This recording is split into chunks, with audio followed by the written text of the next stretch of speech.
Shalom Bapak Ibu Saudara. Pagi hari ini renungan kita berbicara dari Yohanes pasal 15 mengenai pokok anggur yang benar, tetapi kita akan fokus kepada buah yang dihasilkan, ya.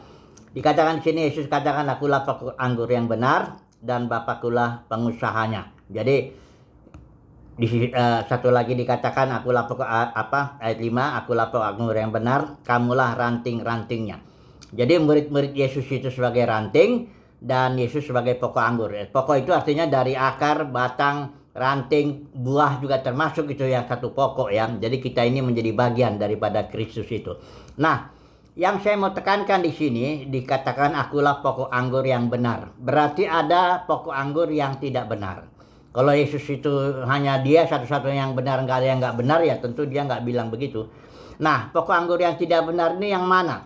Ini tidak lain daripada pokok anggur agamawi, saya menyebutnya demikian. Karena kita tahu di taman ini ada dua pohon. Pertama pohon kehidupan yang simbol daripada Kristus ini. Dan ada pohon pengetahuan yang baik dan yang jahat, ya. Di situ yang melahirkan agama-agama itu, ya. Manusia bisa hidup, ya, tanpa terlepas di luar Tuhan. Independen dalam arti, ya, dia nggak bersandar Tuhan. Dia dengan pengetahuannya yang baik dan yang jahat, dia bisa. Dia, bahkan keturunan Kain kita tahu dia mengembangkan peradaban manusia. Dan terutama manusia itu pasti beragama. Itu memang akibat makan buah pohon pengetahuan itu beragama. Nah, di zaman Yesus, agama yang dihadapi oleh Yesus itu adalah Yudaisme. Itu jangan saudara pikir itu agama setan itu, ya, Yudaisme itu. Bukan, itu agama berasal dari perjanjian Musa. Suatu perjanjian yang betul-betul Yahweh mengikat, ya, dengan Israel di Gunung Sinai itu. Nah, itu tapi memang ada kemerosotan tentunya, ya. Nah, intinya pohon agamawi Sanhedrin, ya, kalau saya menyebutnya juga itu, karena Sanhedrin itu mahkamah agama Yahudi, itu juga mereka punya buah.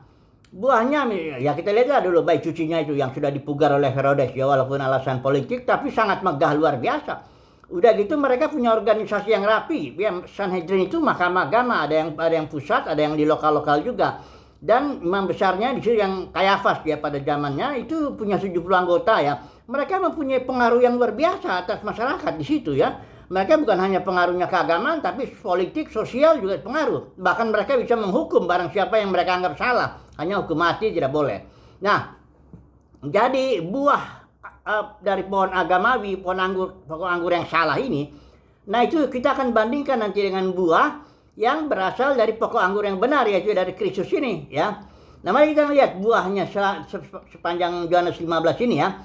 Buahnya yang pertama itu batinia, ya, saling mengasihi. Ini buah, ya, ekspresi daripada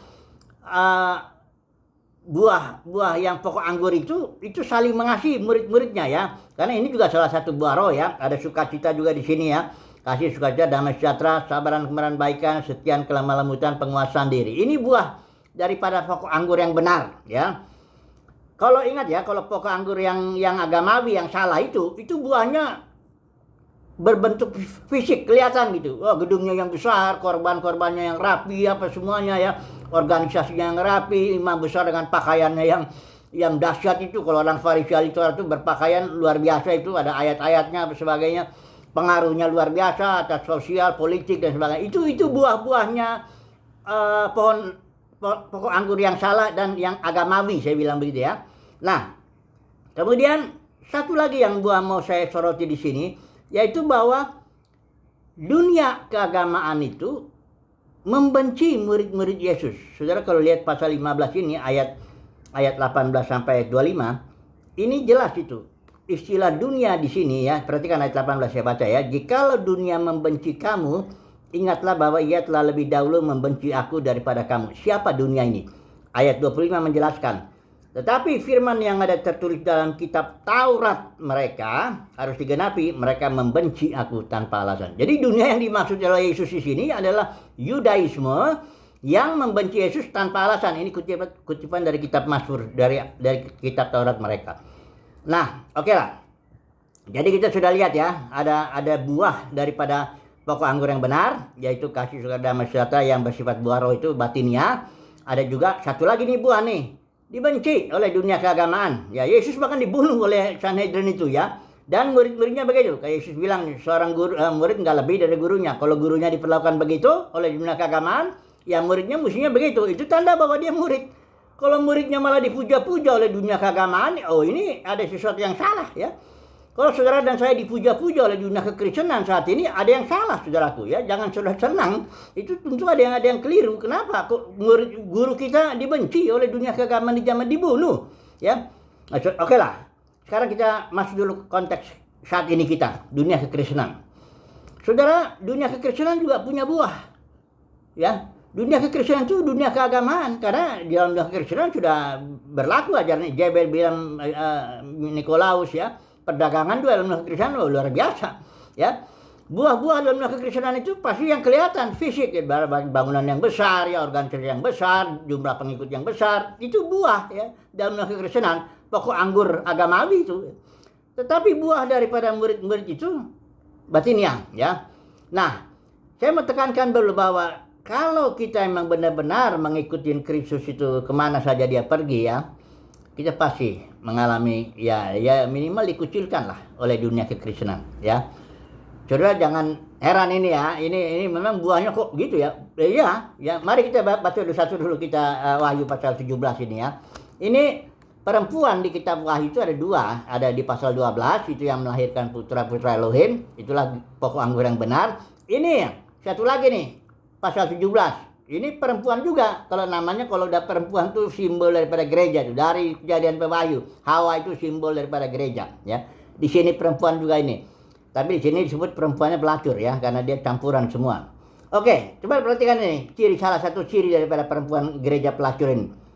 Dan aku melihat, ayat 6 ya, pasal 17. Dan aku melihat perempuan itu mabuk oleh darah orang-orang kudus dan darah saksi-saksi Yesus.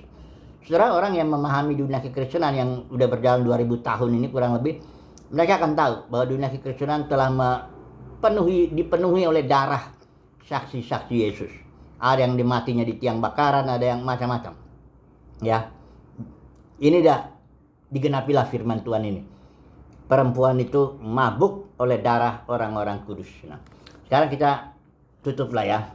Semoga saudara dan saya mendapat kasih karunia untuk menjadi murid Tuhan. Karena di sini dikatakan bukan kamu yang pilih aku, kata Tuhan Yesus. Bukan kamu yang pilih aku, tapi akulah yang pilih kamu dan aku menetapkan supaya kamu menghasilkan buah ya. Dan buah kita itu pertama batinnya, dalam batin ya, saling mengasihi dalam batin ya. Ada kasih sukacita dalam semuanya. Dan yang kedua justru dibenci.